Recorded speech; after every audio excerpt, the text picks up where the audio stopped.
कपड़े धोने वाली बहू। शादी के पहले से ही विभा को कपड़े धोने का बड़ा शौक था।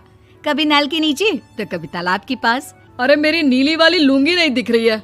विभा की अम्मा, कहाँ रखी है लुंगी? अरे वो तो विभा ने परसों ही धोकर रखी थी आपकी अलमारी में, देखो वहीं होगी। वो ना मैंने आज धो दी, मुझे लगा कि गंदी हो गई होगी। अरे कैसे गंदी हो गई थी? उसे तो मैंने पहना भी नहीं। हे भगवान, इस लड़की के कपड़े धोने की आदत से परेशान हो गया हूँ मैं। जितना तो घर में राशन नहीं आता, उससे कहीं ज्यादा डिटर्जेंट पाउडर का खर्चा है। इसकी शादी करवा दो, शादी जाए अपने घर में ही करे काम, फिर चाहे घर के कपड़े धोने हो या पूरे गांव के। हाँ ठीक बोल रही हूँ, देखता हूँ मैं कोई लड़का। वो दिन भी आ जाता है जब विभा को देखने लड़के वाले आ जाते हैं। लड़की मुझे अच्छी लगी। होने वाली सास कहती है, बेटी अगर कुछ पूछना है तो पूछ लो। वैसे तो हमारी लड़की बहुत ही शर्मीली है, जो बोल दो वो मान लेती है, इसे क्या पूछना होगा। अरे कैसी बात कर रही हो माँ, मुझे इन लोगों के घर रहना है, सवाल तो कई है। हाँ हाँ बेटा, पूछ लो ना, क्या पूछना है। आप लोगों के घर कपड़े कौन धोता है? सास का मुंह बन जाता है।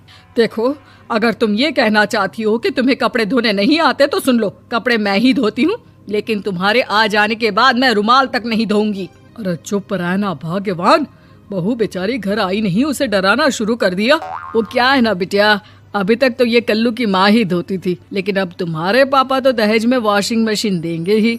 तभी विभा की माँ बोल पड़ती है, सवाल भी पूछा तो क्या। वैसे भाई साहब, मशीन की तो फिर भी कपड़े धोने की कैपेसिटी होती है, मतलब जो बिटिया दे रहे हैं ना विभा, इसे कपड़े धोने का बहुत शौक है। ये आप लोगों के क्या, आस पड़ोस गांव मोहल्ले सबके कपड़े धो दे और उफ तक ना करे। बाहर देखा नहीं आपने कितने कपड़े सूख रहे हैं, सब हमारी बिटिया ने ही तो धोए हैं। बस भी करो ना माँ, शर्म आ रही इतनी तारीफ सुनकर। और तो और एक दाग निकाल कर दिखाओ तो मान जाओ। हाँ अच्छा अच्छा, माफ करना बेटा, मैंने गलत समझा। हमें तो रिश्ता बहुत पसंद है। और ऐसे जुड़ जाता है रिश्ता कपड़े धोने का शौक रखने वाली विभा का। उसकी शादी हो जाती है कोयला फैक्ट्री में काम करने वाले कल्लू के साथ। शादी के बाद अचानक विभा चिल्लाती हुई सास के पास आती है। सासू माँ, अरे सासू माँ कहाँ है आप? ये तो धोखा है, धोखा दिया आप लोगों ने मुझे। इसे ससुर के चक्कर के बारे में पता चल गया। अरे तो उसमें तुझे क्यों धोखा मिला है? अरे नल में पानी नहीं आता, कपड़े कैसे कब धुलेंगे? अच्छा अच्छा, तू पानी नहीं आ रहा उसकी बात कर रही है। तो आपने क्या सोचा? कुछ नहीं। अच्छा हाँ, तेरी माँ ने कहा था कि कपड़े धोने का शौक है तुझे, याद आया मुझे। शौक शौक बोलकर कपड़े धोने वाले मेरे जुनून को कम ना आके सासू माँ, कपड़ा धोना मेरा गुरूर है। तभी पति भी वहाँ आ जाता है। अभी अभी मैंने इसे सनी देओल की फिल्म दिखाई है, उसी के डायलॉग मार रही है माँ। अच्छा सुन, साफ साफ बता रही हूँ, पानी सुबह 4 से 6 और शाम को 10 से 12 आता है, समझी? विभा टाइमिंग सुनकर हैरान हो जाती है। ये क्या भूतों का मोहल्ला है?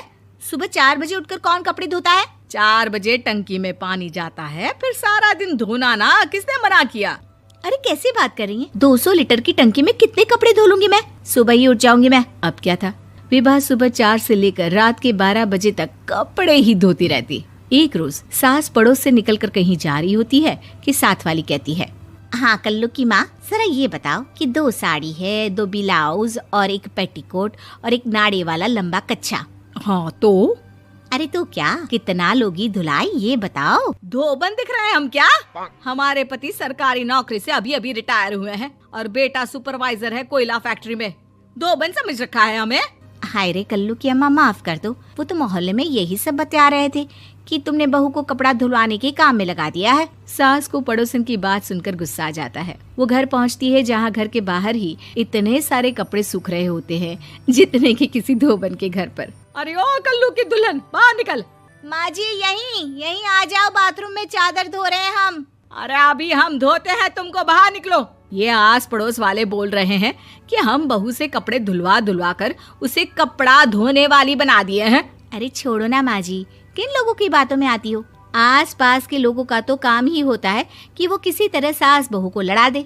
बहू सारे घर के कपड़े धोती है, ये क्या कम है? बोलिए। सास को भी लग जाता है कि वो बहू का ये सनकीपन नहीं छुड़वा सकती, इससे अच्छा है कि खुद ही चुप हो जाए। एक रोज सास और बहू मंदिर जाते हैं, जहाँ सास की साड़ी वहाँ खड़ी भीख मांगने वाली से मिलती है। माँ जी क्या बात है, आप आपकी साड़ी उस भिखारन से कितनी मिल रही है ना? हाँ हाँ देखो तो, दोनों की साड़ी मिल रही है। क्या बात है कल्लू की अम्मा, तुम खुद को तो अफसर की बीवी बताती हो और ऐसी सिंपल सी प्लेन साड़ी पहनकर घूमती हो। सिंपल और प्लेन नहीं है ये साड़ी। तो क्या सोने के धागे से फूल बने हैं? कुछ भी सासू माँ, कुछ भी। हाँ बने थे इस साड़ी में सोने के धागे से फूल। मेरे पति लेकर आए थे मद्रास से स्पेशली मेरे लिए 10,000 की। ताहे भाई साहब इस भिखारन के लिए भी सेम टू सेम साड़ी लेकर आए होंगे 10,000 की। सास उस वक्त तो कुछ नहीं कहती, लेकिन बहू के साथ घर आती है और अलमारी से एल्बम निकाल कर लाती है। ये साड़ी देख रही है, ये वही साड़ी है जिसे मैंने अभी पहना था। इस साड़ी में ये जो चमकदार फूल दिख रहे हैं ना, ये सोने के धागों से काढ़े गए हैं। लेकिन तू लोकल वॉशिंग मशीन ब्रश से घिस घिस कर सारे फूलों को निकाल कर साड़ी प्लेन कर दी।